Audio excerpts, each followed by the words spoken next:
Welcome to a noob's guide to Ariel, Queen of Athel Loren. This is Ariel, Avatar of Isha, Mage Queen of the Azrai, and one half of a 1,000-year-old star-crossed romance with this goat man. When she's not protecting the forest and enchanting anyone who enters it, she's reducing it to ash and weeping in her room for centuries, pining for her lost boyfriend. Ariel is a legendary hero that is unlockable in the Sisters of Twilight campaign for Total War Warhammer 2's Twisted and the Twilight DLC, which normally means she wouldn't get a noob's guide, but her story is so central to Wood Elf lore that without it, you're left with a gaping hole that even Mandingo can't fill. The Queen of Athel Loren wasn't born a supersized immortal Tinkerbell. She was originally an elven colonist that left Ulthuan during the Age of Exploration. As the wisest and fairest tree-hugging magi, Ariel felt that they should introduce themselves to their new forest home, so she began talking with it. It said its name was Athel Loren.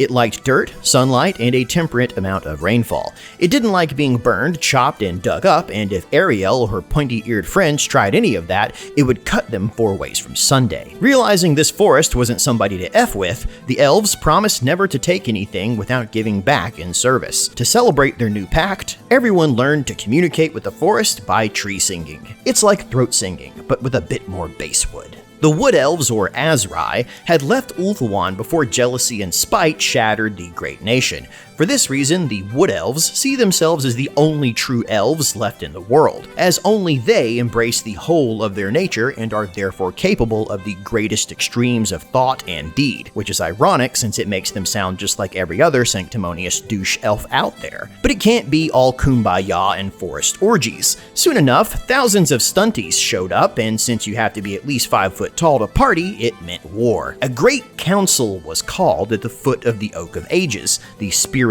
heart of Athel Loren. All the top elves were there trying to divine the stars, read the flames, and generally being rubbish at making actual decisions. In the midst of an augury, Ariel spied the most handsome elf she had ever seen up to his elbows in entrails, Lord Orion, perpetuating a cycle of intelligent, successful women falling for good-looking bad boys we still see to this day. So he gave her a wink and a nod, and they slipped into a crack in the tree to throw some bones. Somewhere between pages 12 and 23 of the Kama Sutra, a seer realized that a greenskin army was also coming to attack them, so they might as well all give up and just join in for one last bacchanalia. It was in that moment of despair that Adanion, one of the few remaining Treeman ancients, revealed himself to the elves. Turns out, the forest could not only talk, but also walk and even fight. Why the forest had forgotten to mention this earlier, nobody asked, but they did require that he put his pants back on. Adanion and his Barkin brethren pledged to fight alongside the elves until winter arrived, but the forest required a sacrifice for their help. The next morning, Ariel and Orion were nowhere to be found. But the great host of Athel Loren could not wait, and hurried to meet the Dwarfs in battle. Colossal treemen strode amongst the elves, and hosts of dryads swarmed about the flanks. Though the dwarfs fought with all the stubbornness of their race, they eventually broke and ran, littering the mountainside with their dead, as dwarfs aren't exactly renowned for being great runners. Then an icy wind whistled through the boughs, and a chill gripped the land like never before. The greenskins descended on the forest and built great pyres to warm their verdant backsides. With their chlorophyllic allies now sleeping in a winter of woe, the elves were forced into a final stand at the Oak of Ages. But at dawn, the haunting cry of a great horn echoed on the wind. Then Kurnos, god of the hunt, crashed through the woods and into the greenskin army, with Isha fluttering behind him in an orgy of destruction. By the time the sun had set, not a single orc remained alive. The exhausted elves discovered the enthroned figures of Ariel and Orion before the Oak of Ages. Now, the living avatars of Isha, the mother goddess, and Kurnos, the hunter, all because someone didn't mark the tree as a no-bone zone. But as each year wore on, Orion's power would fade with the seasons. So now at Winter's Eve, they burn his hairy backside on a great pyre, reducing him to ash. Then Ariel would gather him up and retreat with them into the Oak of Ages, until spring would come again. Then they would both emerge again, reborn. Whether Ariel is also absorbed back into the tree or just chills out eating bonbons and catching up on the Great British Baking Show is unclear. And so it went on for countless seasons, as the Wood Elves were now inextricably bound to the weave of all living things. Then one ill-starred night, Ariel felt a great disturbance in the weave, as if millions of voices of the forest cried out in terror and were suddenly silenced. Something terrible had been born into the world.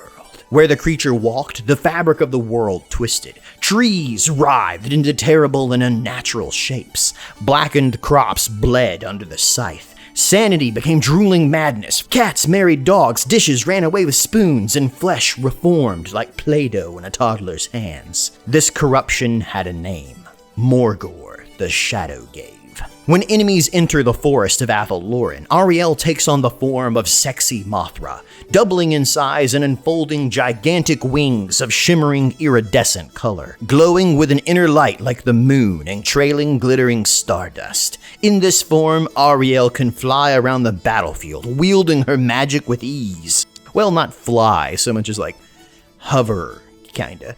In this sylph-like war form, Ariel cleansed Morghur's taint with a lick of a fiery tongue. But it turns out, Ariel wasn't the only one tapped into the seasons, as Morghur kept coming back from the dead, again and again, eager to taste her power and receive any sweet, sweet beatings Ariel could lay on him. Killing Morghur only gave him that sweet release again, spewing his taint on anything around him. In her desperation, Ariel delved deeper into the dark side of magic, a pathway to many abilities Orion considered to be unnatural. This led to a days-long argument and holes cut in every pair of his underwear, so that next spring, the unthinkable happened. Only Ariel emerged from the Oak of Ages. She had left Orion's ass as ashes. Ariel went full Carol Baskins. She began wearing a matching diadem necklaced waist belt combo with multiple rings on each hand and feather accents because, of course. Then tied it all together with a Versace dress last seen at the 2000 Oscars and a hairstyle that requires enough Aquanet to punch a hole through the ozone layer. Generally looking like a hippie tryhard who wants to be all peace on earth but secretly fed her husband to the tigers. The Wood Elves became more aggressive, journeying far and wide to avenge past harms at Ariel's will. Bretonnian lords who picked daisies for their loves were never seen again. Dwarf caravans were slaughtered on the march. Green-skinned tribes were exterminated outright. Never again, Ariel swore, would Athel Loren suffer the greed or cruelty of these primitives. So like in every major Hollywood story, the moment a woman gets a taste of power, she goes mad with it and murders everyone around here. A cultural stereotype that is at least partly to blame for why there still hasn't been a female president. The more Ariel drew on the forbidden magics, the more it screwed with the weave. Before long, Morghur arose again for his yearly BDSM session. But this time, Ariel decided she'd had enough of hairy mutant men telling her what to do and wanted to put him down for good. She would drink him like a milkshake and consume his power like he kept trying to do to her. At the battle's height, Ariel had a great convocation of spellsingers transport him through the world routes to the Oak of Ages. There, she tied him to the tree, which really got Morghur going and primed him for his usual release. Unfortunately for him, the prudish tree ancients broke in at this point and ruined all his fun. Realizing that Ariel's kinks may have gotten out of hand, the elder Adanion tried to reason with her, which, pro tip, is the nuclear option in a domestic dispute, as you're basically calling the woman crazy. Quickly finding himself on the wrong end of a butt-whooping, Adanion pulled a sacrifice play, drawing the darkness from Ariel's heart into his own. The burden Ariel had been carrying for these long years proved too much for Mr. Ancient High and Mighty, and he perished instantly. Elves and spirits awoke as if from a nightmare, and the cloak of vengeance and spite that had clouded their vision for so long melted away like snow. Realizing the harm she had done, the Mage Queen fled and hid within the Oak of Ages, locking herself in her room, alone except for her sweatpants, the comforting glow of Netflix, and undoubtedly a few cats.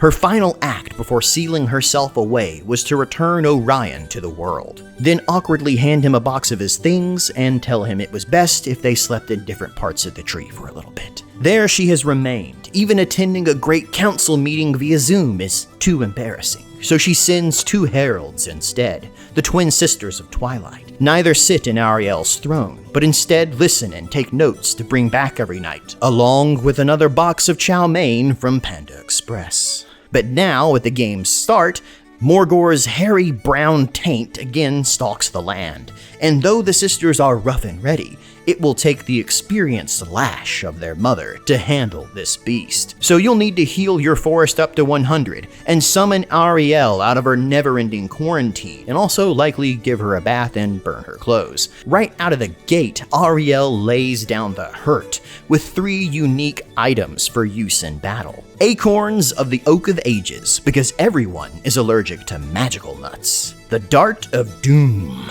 carved from thorns taken from the Glade of Woe. It's enough to cripple most enemies, but Morghur would just ask for a second one, please ma'am. Berry Wine. Athel Loren's magic berries yield an intoxicating yet rejuvenating brew, potent enough in a single acorn cup to get you crunk, drunk, and strung. Also, it heals you. Each of these items has limited uses in battle, but as she levels up, more uses are unlocked on her skill tree. As a legendary hero in-game, Ariel also has access to unique abilities. These do everything from increasing public order and removing taint, to reducing construction time and costs. She's also the only lord with skills to increase the abilities of the Sisters of Thorn, her personal guard. And though Ariel has no mount, you can change that by embedding her in Orion's army, as they still have some post-argument making up to do. As a magical hero, she has a nice selection of Winds of Magic buffs and can increase the AP, damage, and hit points of her armies through a variety of auras, making her both a significant support hero and, thanks to a smattering of spell options from high, life, and dark magic, a real ballbuster as well. One skill to especially note is Terrible and Beautiful, as its flavor text reads, "Beautiful and terrible," which shows that even CA is in on the joke here, and that basically Ariel is just Galadriel from Lord of the Rings. I mean, she even shifts into a spectral form for battle when you think about it. But as a legendary hero, there is no doubt that Ariel deserves her place in the game. She's central to so much that's important about the Wood Elves. She buffs for gains and brings the pains. So help the Sisters of Twilight get through their parents' separation and give Ariel another purpose in life besides binge watching Downton Abbey. Because while we all make mistakes, we can't all be giant moth ladies with crazy magic powers. Until now. Thanks for watching. And if you enjoyed this content, act on that how you see fit, because you're all fully aware how YouTube works, and you can look for more noobs guides to release on this channel in the future regardless.